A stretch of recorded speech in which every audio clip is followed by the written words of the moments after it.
எங்க ஒரு பொண்ணு இருக்கா. அவளுடைய குடும்பத்துல உள்ள ஒருத்தவங்களையுமே கபீர் ஜெஹரால மாத்திட்டான். அதுக்கான ஆன்டிடாடையுமே கபீர் தான் வச்சிருக்கான். இவங்களுமே ப்ளீஸ் என்ன செஞ்சா நீ அந்த ஆன்டிடாட தருவேன்னு சொல்லி கேட்கவுமே, கபீருமே ஒரு டிமாண்ட் வைக்கிறான். ரோஷினி நீ கருங்காட்டுக்கு போணும் அப்படின்ற மாரி. ஆனா அமன் இதுக்கு ஒத்துக்க மாட்டேங்கிறான்.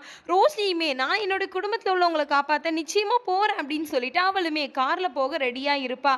அப்பவுமே அமன் மேஜிக் டோர் வழியா அவளுடைய காருக்குமே வந்து போ ரோஷினி அப்படின்னு சொல்லவுமே, இவங்க அப்படியே அந்த கருங்காட்டுக்குமே வந்துடுறாங்க. அமனுமே உள்ள போறான். ஆனா அந்த இடத்துல உள்ள போக முடியல. பட் ரோஷினியுமே உள்ள போயிடுறா. அந்த அழகான இடத்துல, அழகு இருக்கிற இடத்துல ஆபத்தும் இருக்கும் தானே. ஆனா நம்ம ஹீரோயினுக்கு தெரியல. அவங்க உள்ள போயிட்டுமே அந்த சாவி எடுக்க போறாங்க. அந்த சாவி எடுக்கிறவங்கள நிச்சயமா அந்த கருங்காடு சும்மா விடாது, சாகடிச்சுன்றத அவனுக்குமே புரிஞ்சிருச்சு. அவனுமே ரோஷினி வேணாம் எடுக்காத அப்படின்னு சொல்லிட்டு இருக்கான். அவளுமே அந்த சாவி எடுக்க போகும்போது அவனுமே அவனுடைய வாள் எடுத்து ரோஷினியை காப்பாத்த உள்ள வந்துடுறான். இந்த பாட்டோடைய ஃபுல் வீடியோ லிங்க் கீழே கொடுத்துருக்கேன். தேங்க்யூ.